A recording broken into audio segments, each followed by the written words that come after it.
Mackenzie, I think that one of the most important things to know about yourself is what your professional rustling gimmick would be if you were a rustler. Oh gosh. This is a core personality trait we need to understand about ourselves. Got it. Yeah, you can never really know yourself until you figure this out. So I've made it a little easier on you. I've pulled up and I linked you to this Okay. rustling name generator site. And I did some for you and you did some for me. So hmm it gave me 10 options. I'm going to give you my favorite three, and you have to pick out of those three which one your rustling name would be. And you're doing this because I can't decide things. Got it. Yes, I'm going to limit you. You can't be like, well, it would be one of these six. So, would your wrestling name be Kana, the Empress Stone? That's all one name. Her nickname is the Empress. I realized reading it, it wasn't that obvious. Would it be Drew Slaughterhouse Canyon? That one doesn't really flow. Or would it be Alexa El Diablo del Blanco Yang? Oh my There is a God. lot of culture in that name. That is, yeah, Did that's it the end on American dream. Yang? Did I hear Yang Yang at is the the end of that? last name. Alexa Yang, and her nickname is El Diablo del Blanco, Okay, the but I devil think of that's kind of hilarious that it's Alexa Yang and then El Diablo exactly. del Blanco. I think I'm gonna have to America's a go. melting pot. I think that's the one I'm gonna go with. Although Kana was a strong entry, I'm not gonna lie. That was pretty solid. But Is El yeah, Diablo del Blanco the devil of white? I'm the not White as good at this. Devil. The White Devil. Oh, well, shouldn't it just be El Diablo Blanco? Like Del Blanco means of white or from white. Mhm. It's like Mhm. of the white people, Mhm. not Mhm. just the white devil. See, but this feel maybe not because like that feels a little blasphemous for my Hispanic culture. They're going to be like, "You're not white." Too late. You already So picked Alexa Yang. that's true. I So did. I that commit. I can commit. All right. So that's Alexa Yang, El Diablo de Blanco. Is that what it was? yes. Okay. Got it. I'm in. I'm So committed. now, knowing that this would be your gimmick, what do you think would be your theme song when you came out to the ring? What are you strutting out to? Oh God, that's really hard off the top of my head. I mean, it feels like it's got to be something like Devil Went Down to Georgia or something. Feel Ooh, like, I hope they can pay for the rights, but that's a good one. right? Feels kind of like a Ooh, vibe. Do you remember like that 90s gymnast that used to do her routine to that song all the time? Nadia Comaneci? That was like her move. I Anyway, didn't follow a ton of 90s gymnastics, but that's fair. I yeah, mean, it was only the best time in gymnastics, but that's cool. I get I'll it. take I your get word it. for it. All right, so that would be your walkout music. Can you think Probably. of a finishing maneuver? Like, just what would you call your move that you polish people off with? Down for the 1, 2, 3. The pitchfork, maybe? It's a little on the nose, but it may in wrestling, honestly, I like, mean, that that's makes total sense. I was gonna say I'm not big into wrestling. I feel like I got to do something cheesy, right? Like, Yes. yeah. So That's I don't pretty much 60% of the profession is just wrestling. pure cheese. Yeah, there's a lot of athletic ability involved, but cheese is the name of the game. I think for my first pass, I did pretty good then. No, Just yeah, you saying. nailed it. I'm pretty impressed. I hope I can do just as well. Okay, hit me. Okay, here we go. Well, do you want me to narrow it to 3 for you as well? Because Yeah, I give me didn't do 3 that. choices. Give me 3 choices because 10 is too many. Okay, okay, okay. Well, one that's standing out at me just glancing at the list is Bruno Superstar Hernandez. I've Bruno Hernandez. I know, That but might not be my just any barber's name is Bruno, Bruno Hernandez. That sounds like just some guy, but but okay. but he's a superstar. Don't underestimate Bruno. We don't Okay, talk also about Bruno. We don't I underestimate Bruno. exactly. We don't talk about Bruno. That should be your theme song. I mean, obviously. Okay, I also really like this one because I don't know what it has to do with wrestling. All right. Zach, the $1,000 man Williams. $1,000 man? Cool. As if there's Okay. already been $1 million man, so I'm gonna be 10% of what Yeah, he I was gonna is. say you're not $1 million man. You're only 1,000.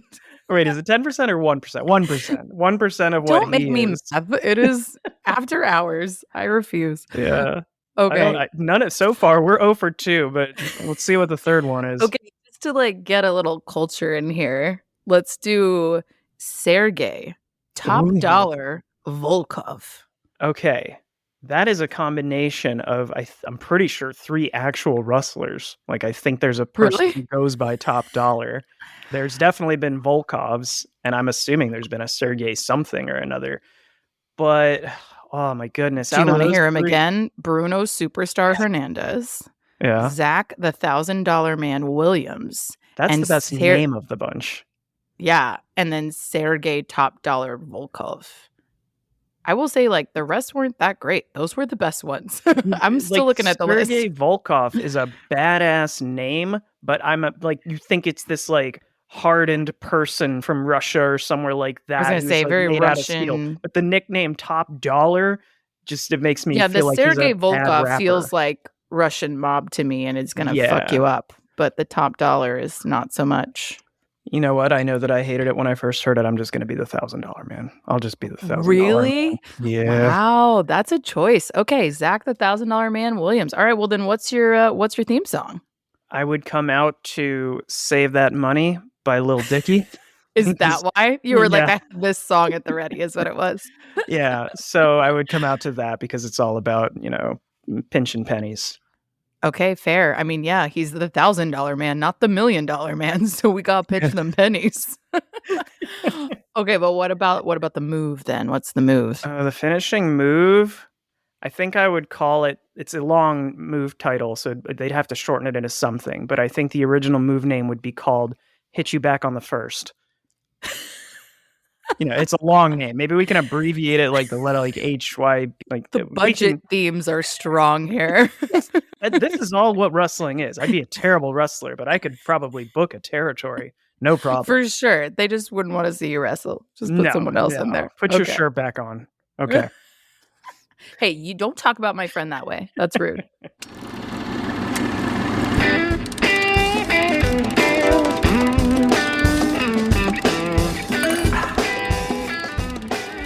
Well, hello, folks. Welcome back to We Drink and We Watch Things. I'm Mackenzie. I'm Lemar. And today we are talking about the Iron Claw as part of March Madness. But our March Madness, which is a slightly different version than all you basketball fans will be aware of. It's just going to be a month of sports movies, which I'm super stoked about, actually. And we're kicking it off with this one because we've actually been thinking about this one for a hot minute. It's been like, since November, December? It came out, I believe, around Christmas. I think it was a December release. But the thing is, we thought March Madness, we just spent a month doing Oscar films and really like this highbrow stuff and these long-ass movies. And I thought March Madness was going to be just, let's dumb it back down. Let's do some shit from our childhood. And instead, we're starting with another heavy emotional film. Yeah. But hey, we'll get into that in a second. For now, what are we drinking to power us through this movie? Well, so if you couldn't tell from the cold open, most people that listen to this podcast know that I myself am a wrestling fan. Now, I don't have cable, so I'm not watching it every week, but I discovered wrestling when I was like 9 years old. I've gone in and out of it over the years, watching it sometimes when it's good, not watching it when it's bad. I know there are things that I like about it, and as I said, there are things that I find incredibly cheesy, but as an art form, I find it very entertaining. And so I think I got on my soapbox last week during Barbie 3 or 4 times. I'm not ready to get off my soapbox yet. So let me make this point. When you say to a wrestling fan, well, you know it's fake, right? That is the equivalent of doing this, which is an alcohol-free cocktail. So if I choose to drink this, I don't need you to come up to me and tell me, well, you know there's no booze in it, right? You know it won't get you drunk. Wrestling is fiction, just like anything else on television, and the people who like it enjoy it for the stories that it tells. Imagine if you could like watch a football season and the Super Bowl was completely screwed. Like they would make sure that it would always come down to the last play, and it would always be a dramatic game. And maybe you find out that the one quarterback is sleeping with the other team, like one of their wives, and you're like, oh shit, I want to see him get hit hard. And then it happens. Wouldn't that be great? So just let us have sort of our scripted art. There is still, a physical component to it. Okay, Now that being said, I'm going to crack this open, and now I'm going to pour it into this glass that already has rum in it because I'm pretty cool, so I can't do no alcohol. I just wanted to make a point. Okay, Ooh, what are you pour drinking? though. Love it. It looks really gross, though. Hang on. We're going to pause. What's that flavor? This is Mango Chili Crush See, by I was on the money that Nizzolo. it's going to be gross. All right. Perfect. Looks delish. Hope you love that. Also, can we Thank talk you. about how touchy Lemar was about wrestling in the first 30 fucking seconds? I'm super stoked for this episode, actually. I went the simple route because I looked at this movie. I try to I love a cocktail, but I kind of try to do movie themed things drinks wise. And they do not drink a single fucking cocktail in this movie. It is all beer all Yep. the time. It's an aggressive amount of beer, It's a actually. Texas family. They're big beer people. They're big beer people, and they are, to your point, a Texas family. So I actually went the route of getting a Texas beer, which is not always the way that I go with it. So I'm doing a Crawford Bock by Carbuck Brewing Ooh, Company. I do like a Crawford Bach. They do some good Yeah. ones too. They do What's the other? some They good do ones. Love Street is theirs, Mm, right? I don't think Carbach? that's them. No? Maybe. No, you're right. You're right. That is. Okay. You're right. I'm trying to visualize it, but yeah, you're right. It is them. But yeah, so I went that route, of course, with our resident koozie. But yeah, I'm just gonna pay homage to some Texas beer here. So cheers. Cheers. All right. Well, as we said, one, we have established that Lamar is going to be real touchy this whole episode, and I'm stoked. But also, this is kind of a heavy film, so proceed with caution. But it's a really powerful, interesting story. So we'll get into that. We're going to do our typical. We kind of give you the basics. We do a quick spoiler-free section. Give you our suggested. Go see it. Don't go see it. Whatever. And then we'll get into the spoiler section where we really dig deep into the plot. So to kick us off, we're going to do some of the basics. Easy on the writer-director side of things. It's one dude, Sean Durkin. Never happens. That never happened. Sean Durkin, Dead Ringers. You may know him from the remake of the David Cronenberg film that was originated by Jeremy Irons. They did a series remake of that recently with Rachel Weisz. I've heard great things. I haven't watched it. That show, the original film, actually is super gnarly if you haven't seen it. But he did the remake of that. So interesting that that's his previous work to this. Very different. I looked at his IMDb and I honestly didn't recognize anything that he's done. So this was my first taste of him as a director, as a writer, and it's pretty damn good. So I hope he does more stuff from here. Yeah, other than the Dead Ringers thing, I didn't recognize anything else either, actually. So all pretty small. He's done he's had a decent amount of producing credits as well, and a few directorial credits, mostly writing credits, but same thing, just haven't recognized most of that. So, but yeah, he does a great job of telling this story, and we'll get more into some details on that later, but the way the writing had to change a little bit for the accuracy of the story and all of that. But he does a really good job of how he handles that, I think, overall. So agreed. And this was, I think, a 7-year script for him. Yeah, which is 7-year crazy to think script. Gnarly. Major cast and crew are, of course, leading the way. Zac Efron. I say of course because I feel like this got a lot of attention when this came out because of how different he looks in this, because he bulked up and he looks crazy. But yeah, so he's playing Kevin Von Erich. I've got to wonder for Zac Efron's sake, because I've seen The Rock over the years. I remember when The Rock was a wrestler, and I mean, he was in good shape, but he has just grown over the course of his life. And I just don't know, when you bulk up in that capacity, will your body just go back down, or is it only full steam ahead like The Rock, who just seems to get bigger every year? I think it's not great for you to go up and down. I mean, there's been lots of, stories of that, people bulking up and thinning down for films. It's really hard on your body. And I think it was probably very hard on his body. He also, I think it's important to note, he looks a little bit different because he actually had an accident a few years ago. So he had a car accident or something. So his jawline and some of that is just fundamentally different than it used to be. But he is, very much super bulked up. And I think he's always been a muscular guy. Yeah. But this is just next level. And it's true of all of them. I mean, they all bulk up a bit, but I think he's the most notable of the cast, even if you see the other cast in prior work. So Yeah, It's a lot.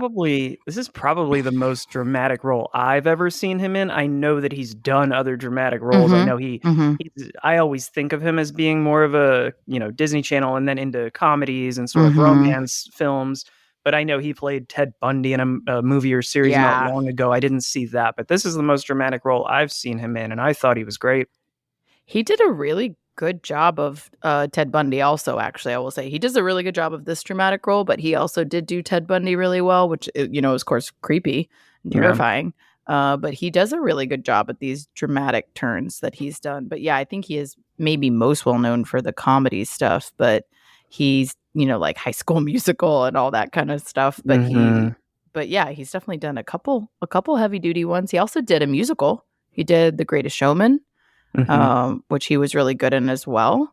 So that was cool. I love that. But yeah, so he's supposed to be the eldest living brother, and that's an important note. Um, and then we also have Jeremy Allen White, who is playing Carrie Von Erich, who he's been in. What is he most well known for right now? Shameless or Probably The Bear would The be my guess. Bear. Right now, Yeah, The Bear is probably that's the one that he's winning all the awards and whatnot for, but I I was remember gonna seeing him on say. Shameless back in the day.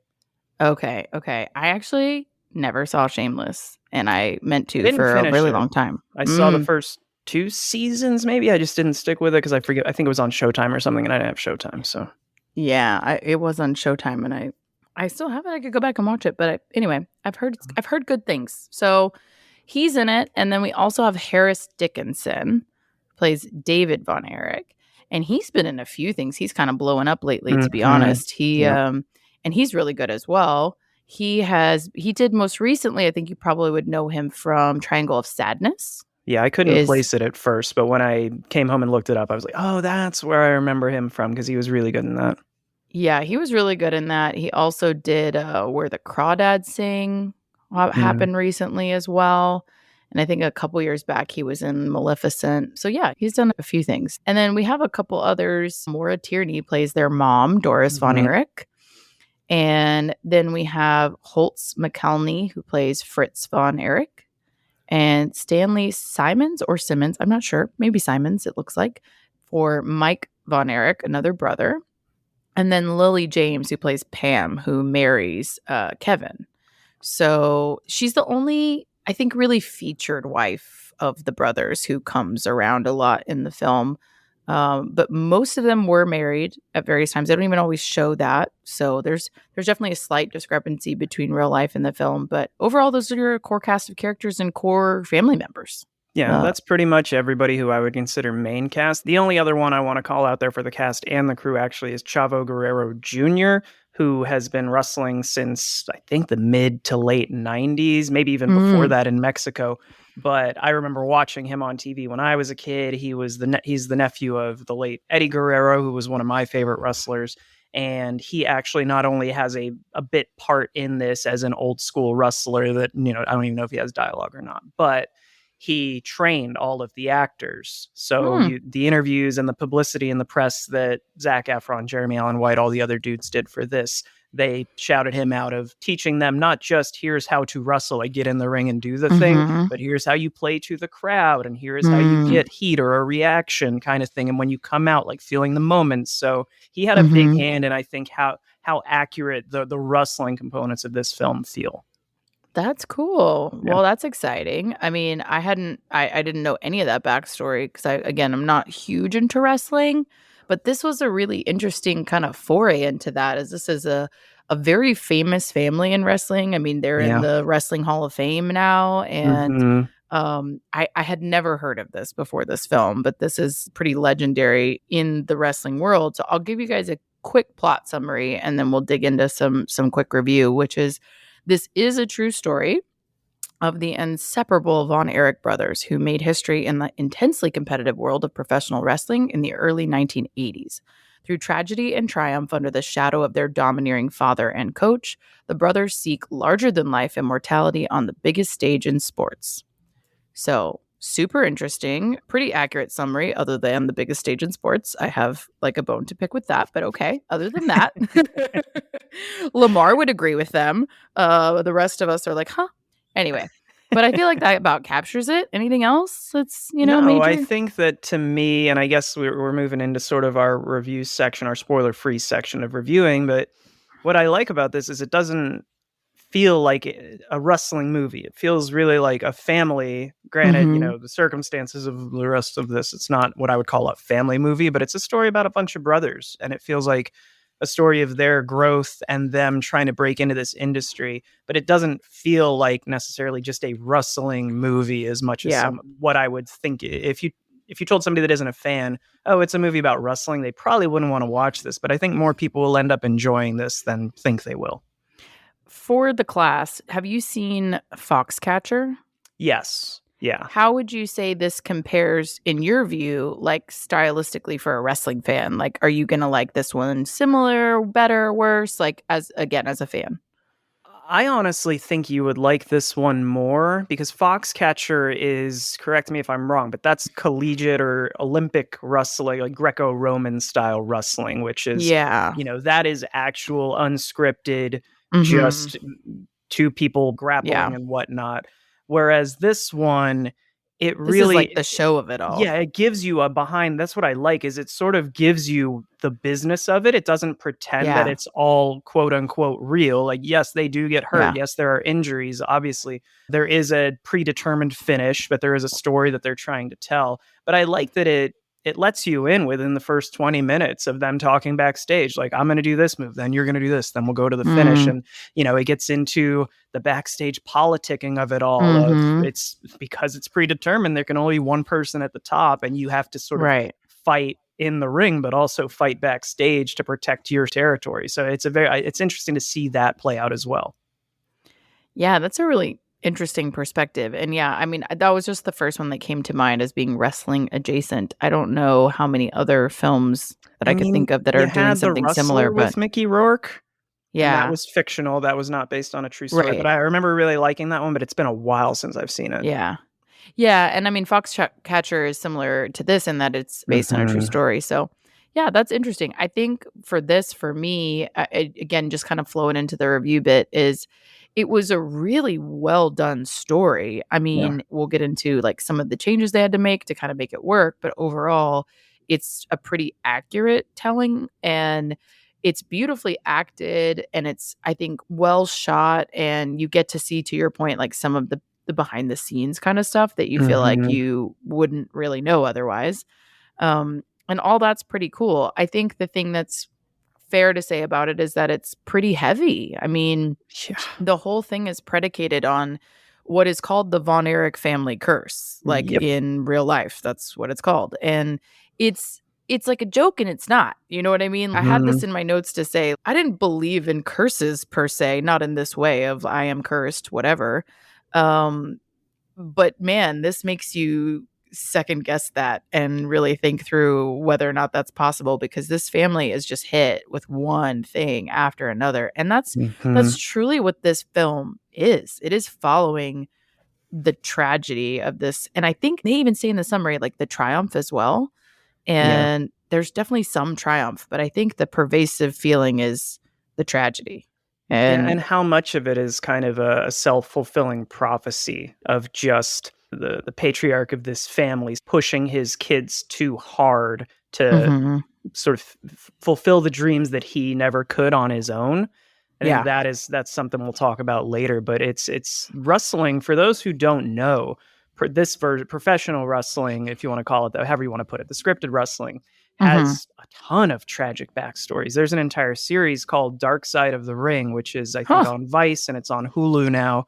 But they do an episode on the Von Erich curse, Yeah. but there are 4 seasons of Others. this fucking show because Wow. when you think about it, it's akin to the rock star lifestyle. It's these guys traveling Yeah. the country. They have to stay in good shape, so it's the 80s and 90s. They're taking Yeah. steroids. They're staying up and doing cocaine and drinking and blah blah blah. Yeah. It's just tragedy after tragedy in this Yeah. business. This is just so happens to be all these people in the same family experiencing something similar. Yeah. Wow. That's interesting that there's that many kind of terrible stories in this industry. That's crazy. But it jives. I mean, with the schedule, with the pain on your body, with the, what you have to Mhm. do to kind of keep up and all of that. I mean, it makes perfect sense. But all that to say, it is a very tragic story, a tragic film, but there is something, and we said this about Oppenheimer as well, of there is something to be said for a really difficult topic and a really difficult film and coming out of it and going, wow, that was a really good movie. Yeah, I mean, Then for I, all the heaviness in this, yeah, after when the credits came on, I was floored and a bit drained. yeah, But again, the theme of family of these brothers and seeing the happiness that they experienced together, still came out of it not necessarily feeling happy, but feeling like fulfilled and like an emotional ride, and also yeah, sort of reflecting on the fact of like this poor fucking family. But yeah. Well, and I think you'll get like I think it's fair to say without a spoiler, is there is some catharsis to this film. And I think that's mhm, how you can kind of come out of it. Is like it would be terrible if it was just rough, rough, rough, and then you get nothing. There's not a fairy tale to this story, but you do get this kind of almost resolution and some positivity out of it, I think, which is nice. So and I mm, think that jived with what the ratings are about this yeah. overall. So like the Metacritic is, 7.8 out of 10, which is pretty high, higher than I expected it, to be honest. And you looked at the Rotten Tomatoes. What was that? Rotten Tomatoes is also really good, 89% for critics, 94% for audience. So, Yeah. So people loved this. I mean, and it made its budget back and then some. It was a pretty relatively low budget, 15 million, and it made almost 41 million. So it didn't do bad in the theaters for right. something that is so hard to watch. And I think it's because it is such a compelling story. So, I mean, I think my review would be I would definitely go see it.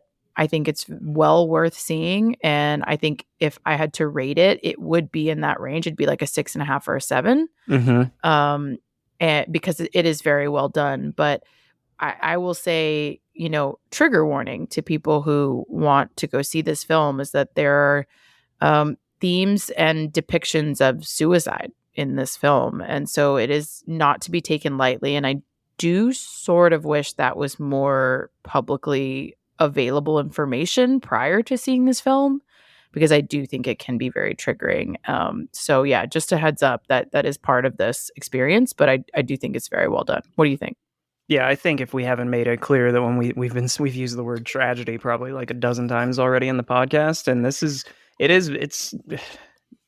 it is draining because you were just like, how many bad things can potentially happen in this 2-hour film, and knowing that it's a true story, and we're gonna get into the stuff that they left out as well, but I would agree with the Metacritic rating. I think on a personal level, I would probably put it at like an 8.5 on a personal level because of how much I enjoyed this and Mhm. because of some of the Easter eggs of knowing what I do know about Oh, the yeah, yeah. wrestling of this era and whatnot. On a more objective level, yeah, I'd give it like a 7.5 or an 8 because I Okay. don't think that it's one that I want to revisit and rewatch again. But I do think that you'd be surprised. So if you're listening to this and considering watching this movie or not, I think that if you go into it knowing that it's going to be a very emotional journey, but that it is very, very, very good, yeah, you should definitely go watch it. So pretty good rating for both of us, I think. Yeah, pretty good. I think you should go see it for sure. But if you haven't yet, now's the time. Turn around, don't drown. We're going to get into the spoiler zone. So there's a lot to dig into here. I do think again because there's some recurring rough themes, we won't dig deep into all of it, but I think the high level it starts with something you pointed out of the patriarch of this family, Fritz, is definitely living vicariously through his Yep. sons. And why is that such a recurring theme in just life, by the way, not films? Like it just why do we do this to our children? It's really kind of sad, but he didn't quite get the heavyweight championship title that he wanted in his career. He thought he deserved it and worked hard enough for it. He thought he was robbed for, myriad reasons, whatever. And so he kind of aggressively coaches and trains his sons. And they're Mhm. growing up in relatively rural Texas on a farm. So they're also physically working very hard. And they own, I don't know what you would call it. Maybe you know it better than me, but like, I don't know, an arena, like a sports venue sort of where they run this out of and they Yeah, put they on smaller shows, right? Yeah, so essentially, this would be what's called a territory because Mm, before there was one or two companies on national television that comprised most of what we watch. Mhm. Before that era, there was a point where there were like 6 to 12 different territories of wrestling across the country. So you had your Texas ones, and you had the Northeast ones, and you had the West ones. And superstars, wrestlers would go from place to place. And that's why in this film, they talk about the brothers going to wrestle in this. I know you're going to challenge this Mhm. territory's champion, and there's a lot of overlap there. But so essentially, their father runs a territory out of that one building. Yeah.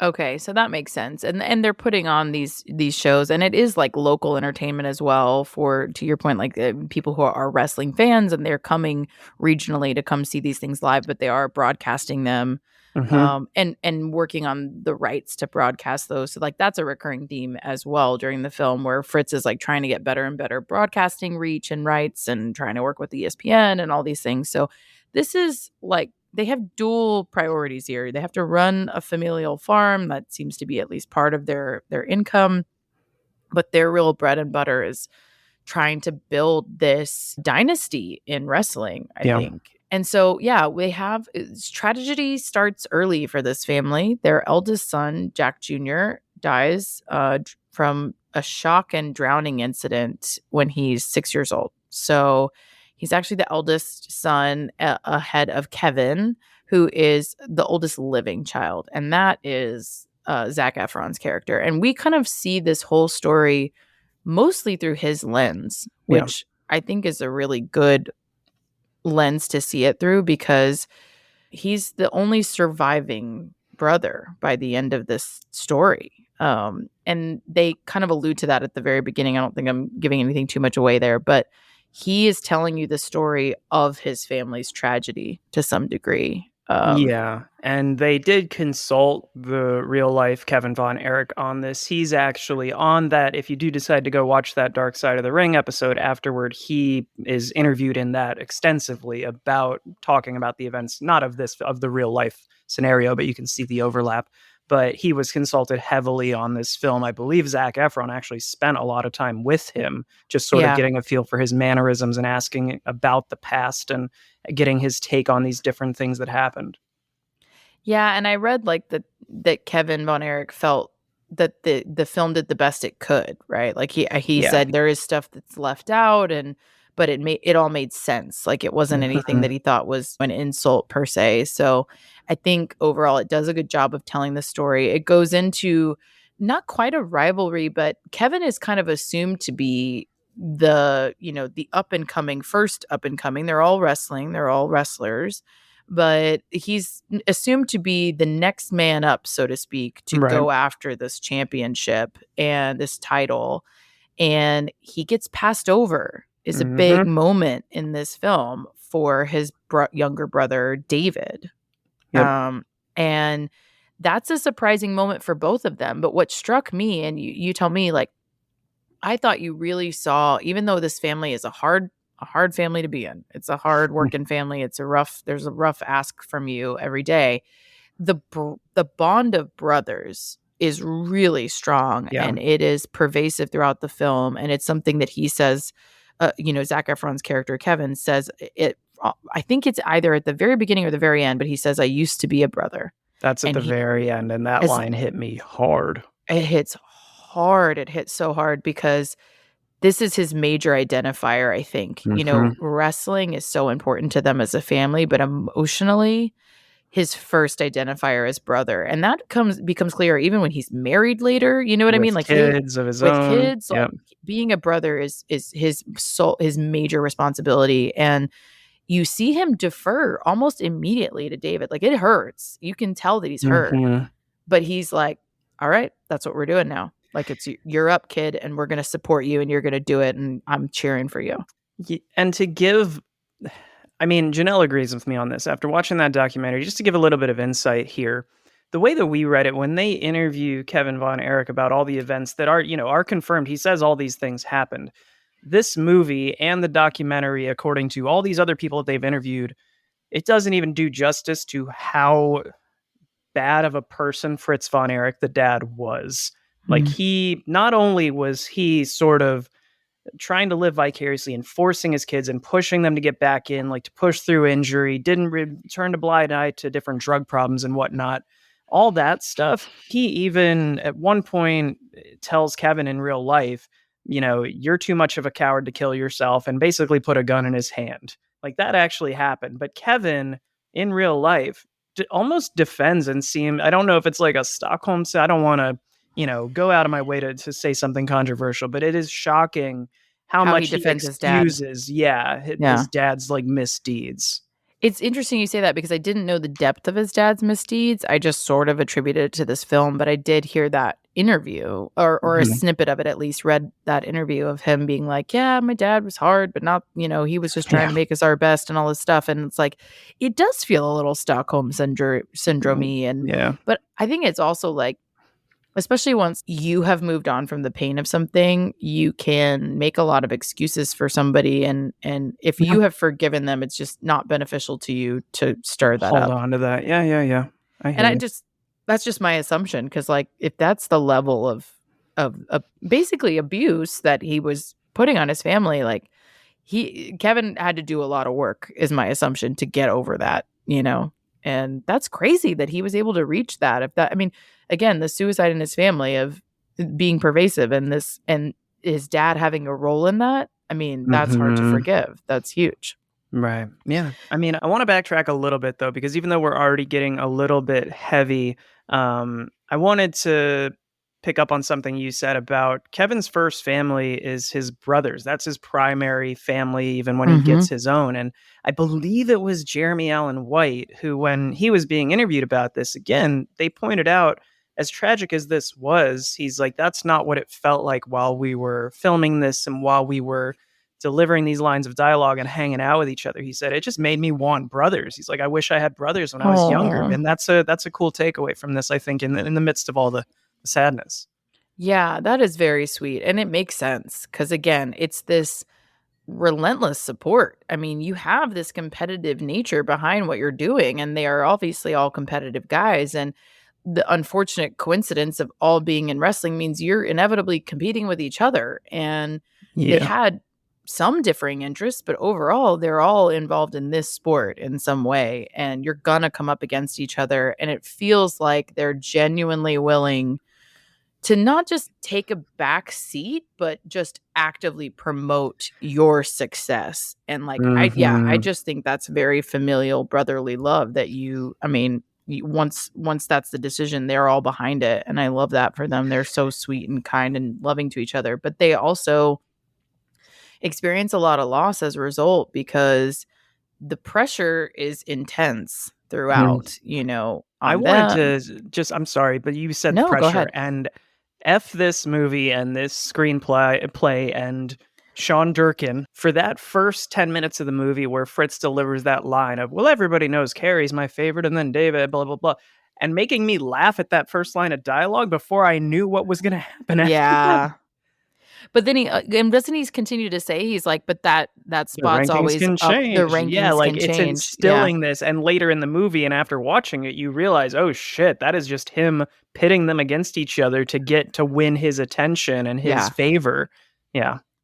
And you think it's funny at first, and then I will say, even in the film, like, not knowing the extent of it outside of the film, it gets uncomfortable. You're like, oh no, Yeah. really, he will trade you out, like, I mean, quickly. Hmm. And again, it's all in service of his goal. He feels, again, that he is living vicariously with who is the best opportunity for him to win Hmm. this title. And it's really gross because it feels like it's that very toxic form of love because it is conditional, right? It feels his love as a patriarch, as their father, feels completely conditional. You Yeah. have to do this, you have to be a part of this community, and you have to practically kill yourself for it, and otherwise I'm not gonna love you. I mean, imagine that for your whole life. And they just fucking hustle. They just do Yep. it. They just go, okay, copy that, dad. We're going to bust our ass and do it, to the degree that when Kevin is passed over by David, David has been in a lot of fights, and he has a very controversial passing because in the film, they show it as he's had a rough fight, seems a little physically beat up. and there's suspicions that he's ill because he's throwing up Yeah. blood at his brother's wedding, Yeah. which is not the order of events in real life. They obviously truncated some of this, but he is very sick and he's throwing up blood, but he still goes to Japan to defend the title he just won, and it's like a week apart. And he dies there Mhm. unexpectedly. And he's 25. He's, younger than Kevin. And he dies at age 25. And the official cause of death is ruptured intestines from enteritis. Mhm. But there is some suspicion, and I didn't do a deep dive on this, but there was suspicion that it's actually a hydrocodone overdose, Yeah. because of the pain that he was in from the fight and taking too many painkillers and things like that. So not entirely sure, but that is the official cause of death, and that's what they go into right after he wins. I mean, Yeah. I was a little not it reminded me a bit of the stick with me here, but, like, in Straight Outta Compton, they sort of downplayed some of the sins of the members of NWA. They were not saints in the film, but you go out and you read about them and it's like, "Oh shit, this person like beat their wife and this person right. did this," all throughout what should have been the course of the events in the movie.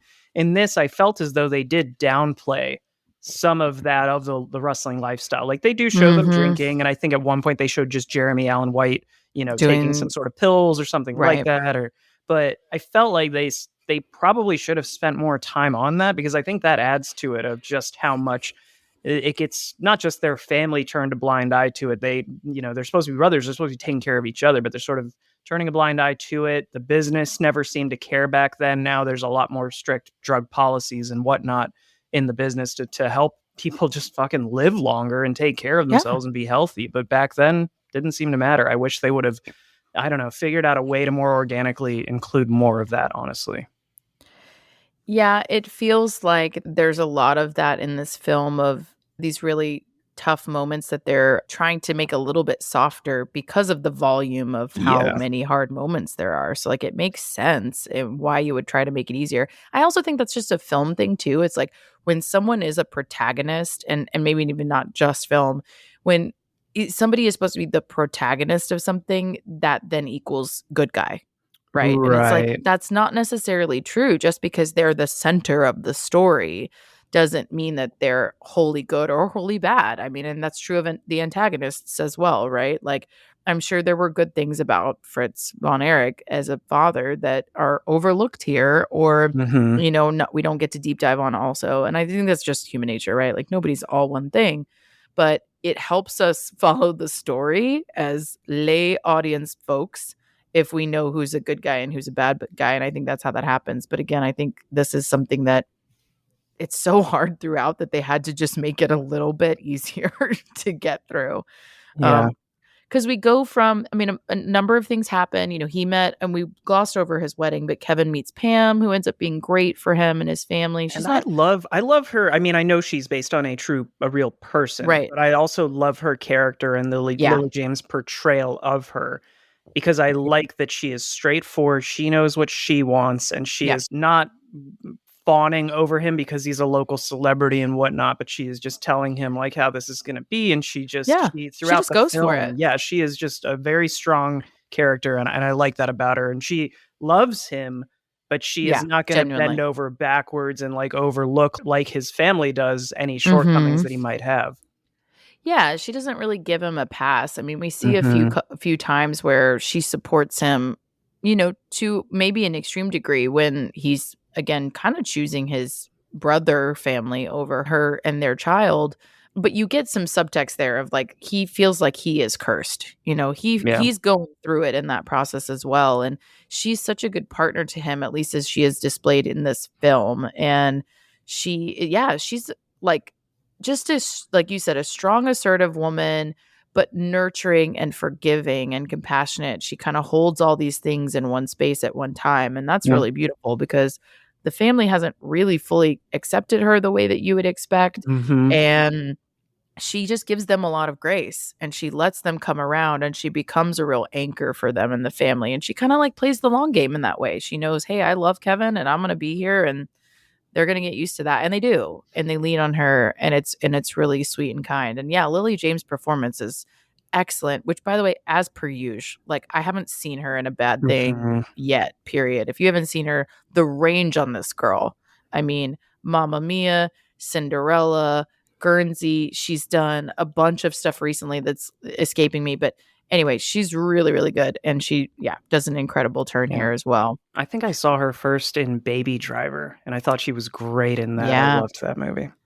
Yeah, and she just, like I said, range. She's played so many Mhm. different types of folks, and she can sing and act, and she's beautiful and she's smart, and anyway, love her in this. She does a great job of bringing this person to life. So they get married though, and again, that's like that dynamic is very hard for them because these tragedies are Mhm. happening around them, and he again is feeling, it's implied, it's not said, but it's implied that he feels like a curse, and he almost wants to stay away from her.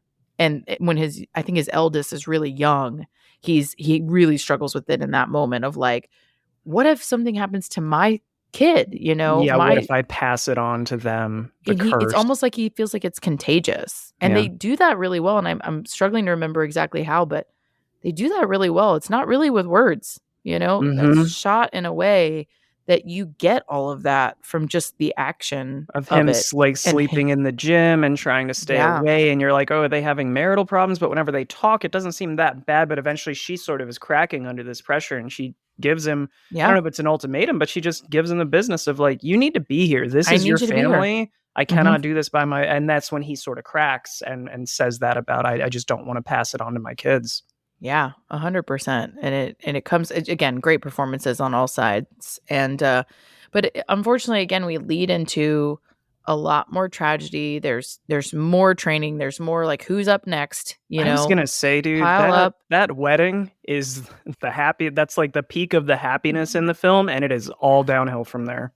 100%. So I don't know that, again, I don't know that we want to belabor the point of how hard it is to watch some of this and how many bad things happen. So I'm gonna kind of blow through it if that's okay with you. Yeah, But be my guest. Um, so Mike, another brother who has come up from this and come up through the ranks, so to speak, is he was never in real life really wanted to be a wrestler, is the He wasn't assumption. built the same as his brothers. Yeah, he was not as bulky. He wrestled his whole life, like just like them, Mhm. but he was just not as bulky. He was not naturally equipped to do this. He wanted to be a musician. He actually wanted to be a cameraman as well. He had done some camera Hmm. work for the shows, but he primarily wanted to be a musician, apparently. And so he has a severe accident and also has an injury from wrestling. And so he's taken way too many pills and he's drinking too much and all the things. And he ends up actually overdosing on purpose after an accident that has left him with severe brain damage. He gets a crazy high fever. It's like 107 degrees, I think is what I read.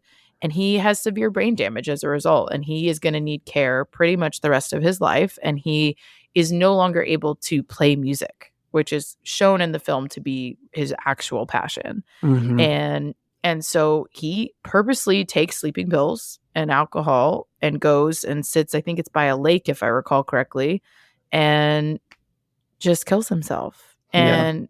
And he's not found for days. In real life he wasn't found for days. So again, just a really devastating of like, I have to go fulfill my father's fucking dream here, and it literally kills me It was directly or indirectly. it was that scene. I don't know. I think out of my friends that went to see this, I wanna say there were about 6 to 8 of us. I think there was one person who said they didn't cry the entire film. I Mhm. teared up, I think, twice, and one of the scenes was What's this? when he comes out of the coma, the medically induced coma, and he's Mhm. doing the press conference, and this, again, really did happen. You can see the footage in that same documentary of him sitting there not able to function. Like, he cannot Yeah. move all his body parts, he cannot speak coherently and clearly, but they're like, "Do you think you're gonna wrestle again, like the big family business?" And he just, without hesitating, is like, "Yeah, yeah, I think I'll be back in there." And it's just the things these kids are willing to do for their father, it's crazy.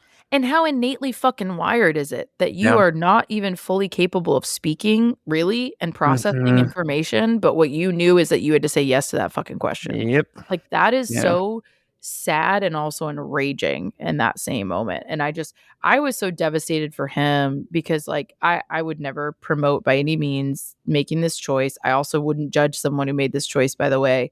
But seeing him in having the severe brain damage that he has, and like intellect and passion and knowledge are critical to who I am as a person. And if I didn't have that capability anymore, I don't know who I would be. You know Yeah. what I mean? And this is a person, I think, who doesn't know who he is anymore. He can't do anything that he wants to do. He can't even fucking wrestle. Right. So what is his purpose? And my heart breaks for that moment for him, that he just decides he can't do it. And I'm trying to remember. Ugh, this is such a difficult question to ask, but is it just because this is another moving scene of just in the feels? But was it Michael's funeral where the mom breaks down there and it's about her dress, where she just says like, I can't put on this same black dress again. Everyone's gonna know it's the same that dress. scene. That one killed me. Yeah, that I think was that and the brother at the end scene. Those are the ones that I think really got me. Is like she just imagine being this mom. Mm-hmm. You know, this, like, I'm getting choked up now. Like, imagine being this mom. You lost your firstborn son. You lost David. You now lost Mike. Like, it feels like a pervasive curse. I mean, yeah, how do you leave the room and go to that funeral and just go, I'm doing this again. I'm wearing this black dress again. And this is the moment where Pam becomes again a real anchor for this family. And she gets her ready and she gets her to go. And she's like, no, we got to do this and you can do this. But yeah, I mean, fucking hell. How do you face that over and over and over? And it's not the end. That's the worst part. And I think the thing about this film is like, it's not the end. You don't even need to know this story perfectly to know that it's not the end. And yeah, the hits just keep on coming. We go from that pretty shortly after. Carrie also is a wrestler, and he's one of the youngest. And he is one who he had Olympic hopes. He wanted to go to the Olympics, and this is the year we boycott the Olympics. And his future is yanked away from him immediately. And so he has to pivot to this. And he does well, obviously. But then he has a drinking and a drug problem, just like we've talked about a couple of times here. And he gets into a severe motorcycle accident. And he ends up losing his foot. Not immediately. They show it in the film as being immediate, but he does slowly end up having to lose his foot. And so he's on crutches and he can't move the same way. And he's in an incredible amount of pain. And he's angry, and all of his dreams, even his backup dream, has now been dashed. And so he kills himself as well by gunshot in the front yard and under a tree. And that is a painful scene, because that is the one where Kevin comes out as basically blaming his dad. And finally sort of sticks it to him of like, you were supposed to take care of him. I asked you this one favor, and you've seen all these kids of yours die. You haven't done anything to help them. And I asked you to do this one thing and you still didn't do it. Yeah, because he's warning him. He's like, things are not okay. Something is going to happen. And this is where we get into the nitty gritty of like, he's made some phone calls. He's talked to Carrie at one point. He doesn't sound good. Something is wrong. Keep an eye out.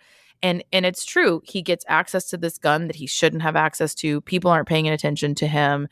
They're not taking it seriously. And then he gets exactly what they think is going to happen. And he kills himself. And this is, I don't know if this happened in real life, obviously, but this is the one moment you see Kevin try to hold his father to account for this, at least slightly. And it's really hard. It's really hard to watch. It's also a double tragedy as it relates to Carrie, because I remember while I was watching this, and like I said, I didn't start watching wrestling till 93 or so, when I was about 9. And I remember thinking, wait, when did Carrie lose a foot? Because I remember seeing him wrestling when I was a kid. And then it made sense when they show him rehabbing and learning how to not just walk with an amputated leg and using a sort of a boot stand-in type of thing, a prosthetic of some kind, but learning how to fucking wrestle again. Yeah. So I remember seeing him as a kid. He was wrestling in the biggest industry, WWF at the time, WWE now, with one foot. And I was I gonna don't think say, a lot of what? people even knew it, which is They must crazy. not have, because that just seems crazy. And in a different movie, that would be where the movie ends, right? He triumphs, Right. he comes back, Right. builds himself back up, gets back in there. And no, not in this fucking movie because of this Mm, family curse. yeah, no, and he died in 93, so that kinda jives, like, with Mhm. your timeline. So, I mean, I think it's and I they don't really get into the thick of it, but it's implied that, like, he's, 1, just very dissatisfied, but 2, he has, again, developed a real pain management drug problem, and we just unfortunately know what that can do to somebody, and so he just kinda gives into it, and it's, again, understandable, the pain that he's in. And they show Carrie kind of going to heaven and placing this coin, to cross, and it's kind of this marrying of stories, I think, like, he's paying Sharon to cross the Mhm. river Styx, and it's this homage, I think, to this curse, the, like, I don't know, kind of the fable of it all, so to speak, and it's really beautiful and sad, is, I think, the theme of this whole story is very beautiful and sad. And Yeah. just really quick, when I was watching it in real time, I didn't love when this scene first started because you can't make this shit up of how tragic the situation is, Yeah. and it's Seems been this insane. very depressing, grounded in reality, obviously a real story of this whole thing, and suddenly Mhm. we get sort of this heaven scene, and I was having and not that I didn't like it, but I was just like, "Why all of a sudden do we have this added into sort of are we trying to give this movie a happy ending of some sort of now he's reunited with his brothers?" Yeah. Then it cuts back to the shot of just Kevin with his body on the table, and you realize that's just Kevin making sense of this in his mind and seeing what he hopes is happening, I think, to try and put some kind of fucking positive spin on this situation is how I read it. I don't know if you did. I didn't, but I think that's a really beautiful interpretation. I mean, I definitely imagined it as the thing that was happening for Carrie, Okay. and but I think either perception is valid, and I think yours makes a lot of sense for him to need some sort of anchor of, okay, they're all together now. At least they are all together. Like, I don't get to be a brother here anymore, but they get to be brothers together. And that's a really beautiful thought. I mean, I Yeah. could see that being really cathartic for him, you Yeah, know. I mean, I haven't seen this. I think I saw it in early January or so. So I might be misremembering, but I seem to remember it making a very hard cut from the brothers reuniting back to the table with Oh Kevin yeah, and Carrie I think there. you're So right. I do that was remember again, that. yeah, just how I read it. But Yeah, and I think it could be either thing, but I think that that's a great way to think of it. And I think also, again, something that's not in the film is that this is not the last brother to pass. There's Chris, who is the actual youngest brother in real life. Mhm. He's not in the film.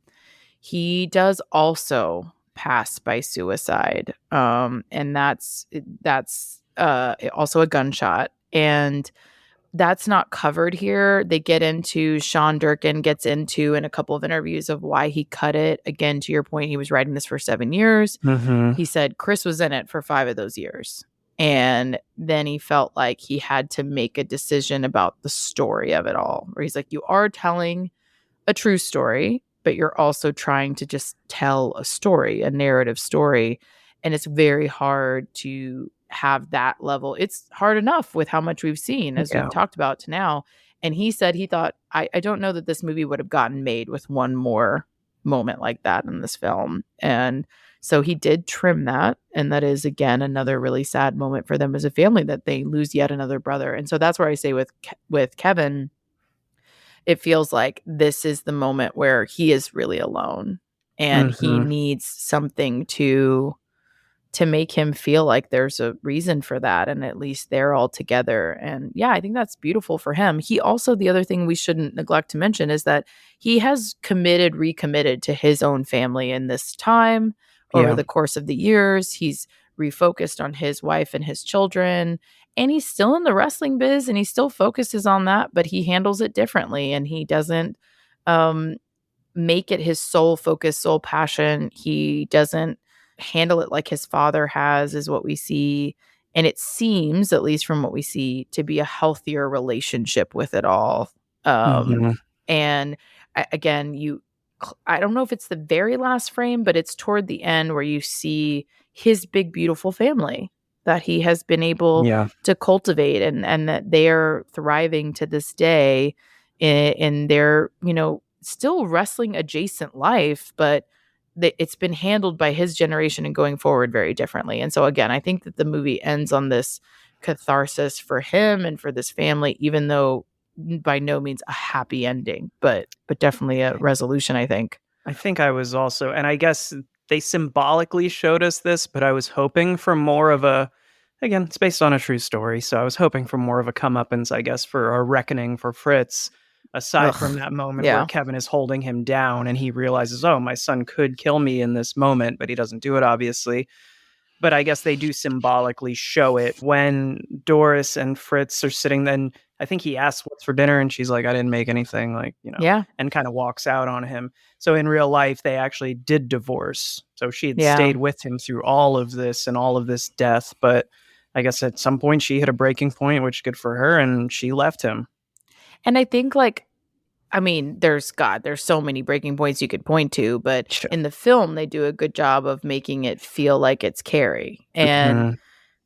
And it makes a lot of sense because, again, even Kevin is like, listen, I literally called you and asked you to protect him, and you still fucking didn't, Yep. And I just think that that's the marker of just an incredibly narcissistic, self-absorbed man who his children were a reflection of him and his own success, and that's what they were there for.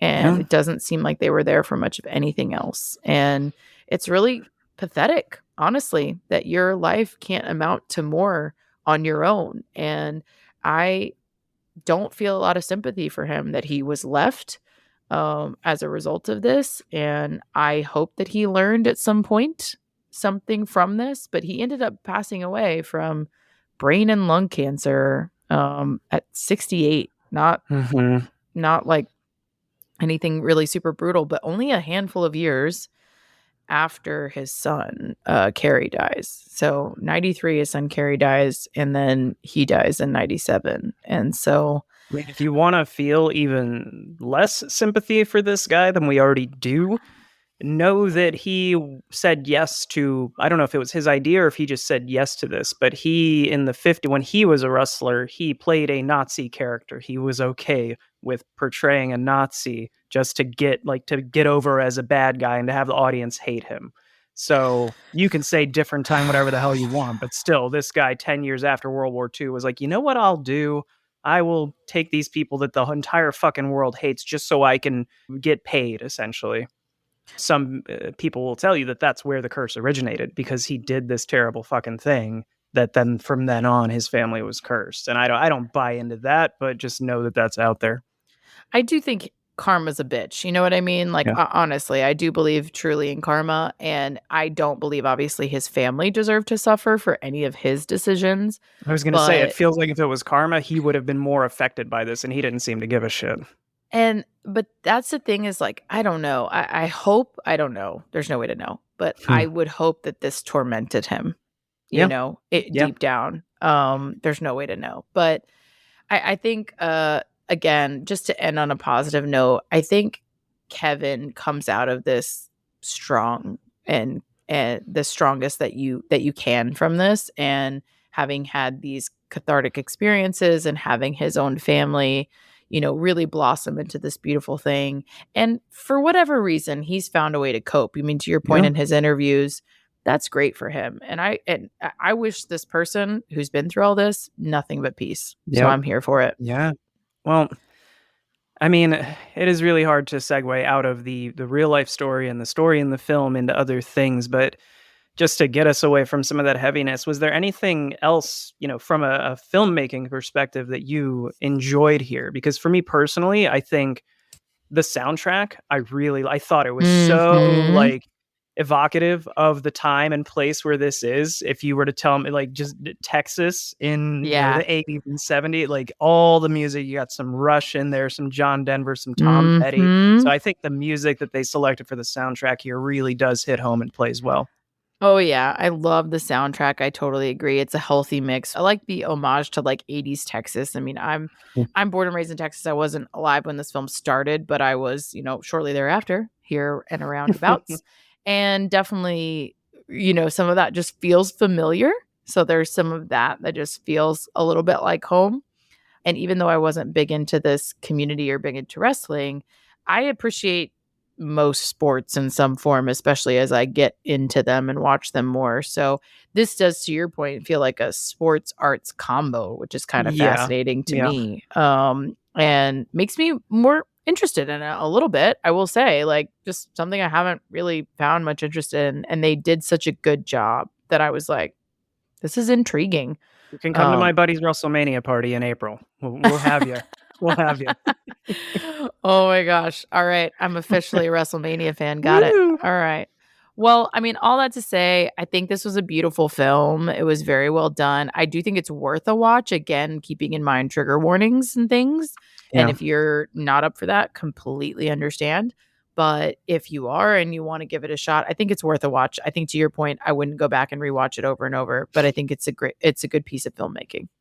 I think there is one more thing that we have to touch base on just for the wrestling fans who may be listening out there. So, Mackenzie, you have never watched a minute of wrestling in your life, it sounds like?